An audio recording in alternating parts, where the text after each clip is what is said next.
Hi, I'm John, this is DempseyJ. On today's video, something a little bit different. I'm in a wooded area in another universe. The local inhabitants, although quite nice, have a rather unique superhero-villain relationship battle Mech Armours. But they're not normal Mech Armours, they're kind of based on the Pokemon from our universe. They all look rather cool with unique abilities. Whoever invented them is an absolute genius.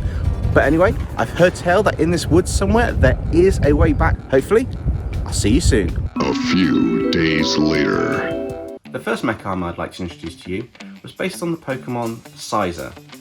Red in colour and rather cool looking, this armour was incredibly agile and had wings on its back.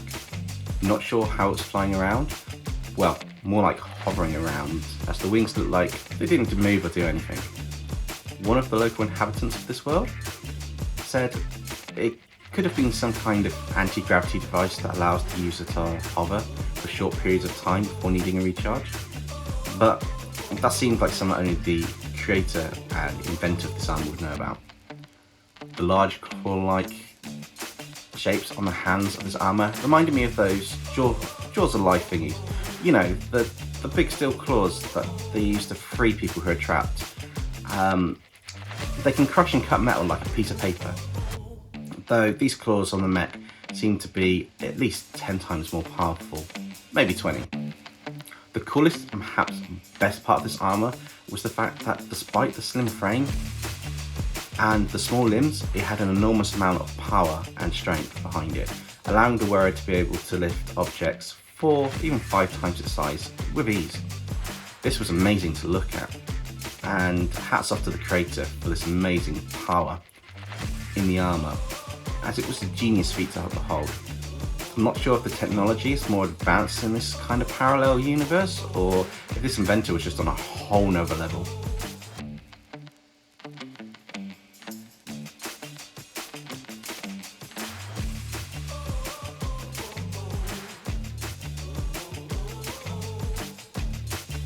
This is by far one of the bulkiest and heavy-duty Mech Armours I saw in my short stay. It was based on Blastoise from what I can tell. It had 2 giant cannons on its back and kind of like a shell which had a turtle design on it.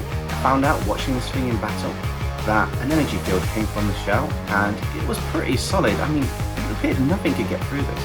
The only drawback I thought was the power drain on this must be immense. To maintain such a field, it would be enormous. This must be definitely a heavy hitter rather than one built for speed. That being said, I mean, this thing's bulky and slow, but all of a sudden it looked like it was flying through the air doing a headbutt from E-Honda. You know, the guy from that old arcade game Street Fighter or something. A big guy flying through the air at speed. Anyway, watching this large bulky mech hurtle towards its opponent with speed that you wouldn't have thought possible was a sight to behold. But that's something to see more than talk about. The large cannons on the back were able to fire a high-powered blast, but it looked like there was a recharge time between the blasts. I wondered how this armour would keep up an attack if you needed recharging between the rounds with such a heavy weapon. It didn't take long before I got my answer. On the forearms, 2 smaller cannons fired out high-powered jets of water with amazing range and accuracy. I mean, these things put super soakers to shame. Let's just say, this is one Mech Armour you wouldn't want to go against without a plan, otherwise it'd be a very short encounter.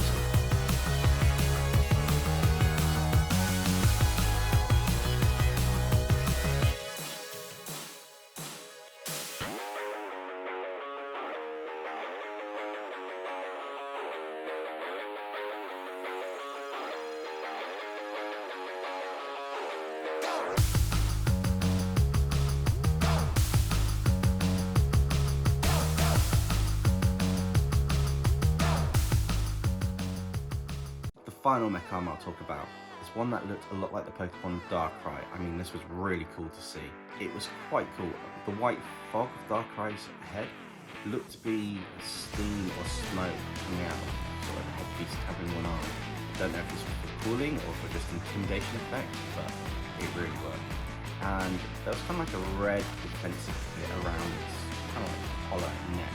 Part of it came up the front of the face a bit, which looked like it could be defensive to protect the wearer's head. The rest of the armour pretty much looked black with a few red bits on it. There was something that looked like a cloak, but it was kind of weird. It was fabric-like, and then at times it would become rigid and hard. almost like, you know, in the Batman films when he ran the electrical current and it goes from sort of like fabric to just a solid shape. It was kind of like that, but this stuff was pretty much metal, I'm sure, but it was solid as anything. One of the eyes was bright blue, which kind of scared you when it came up to you sort of from the dark and the shadows.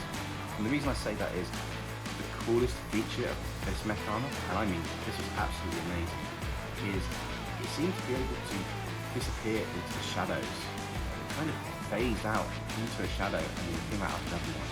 I have no idea how this is possible. Whoever invented this Mech Armour was, I mean, a complete genius. I don't know how they found it, I don't know how they worked it out, but it's almost like a form of teleportation or phasing through realities or something. But as long as there's a shadow, this thing could hide away either to escape or to launch a surprise sneak attack against its opponent. It did make watching the battle more interesting, but as soon as it jumped into a shadow, it was very difficult to find out where it was going to come out. It had quite a slim hourglass shape.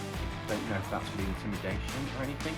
And even though the legs were quite sort of like thin, it seemed to also be able to hover to a degree.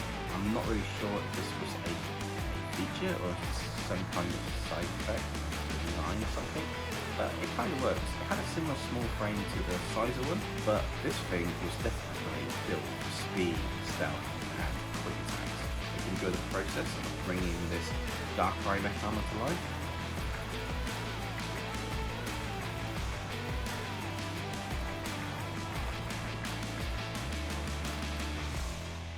what did you guys think? Did you enjoy today's episode? If you want to see more videos like this with a bit of a spin on it, then be sure to let me know. If there's any more Pokemon characters you think would be quite cool to turn into Mech Armours, let me know in the comments below. It doesn't have to be Pokemon, we can do other series as well. If you're new to the channel, I've got other videos such as Ben 10 Aliens as Mech Armours to continue the theme of this series. I've even got turning My Hero Academia characters into Mecha. But I've got a whole host of things where I do crossovers. I've got turning stuff into dragons, putting them in the Magic Universe. I've even got the multiverse story arc that's venomizing characters, which will be returning very soon.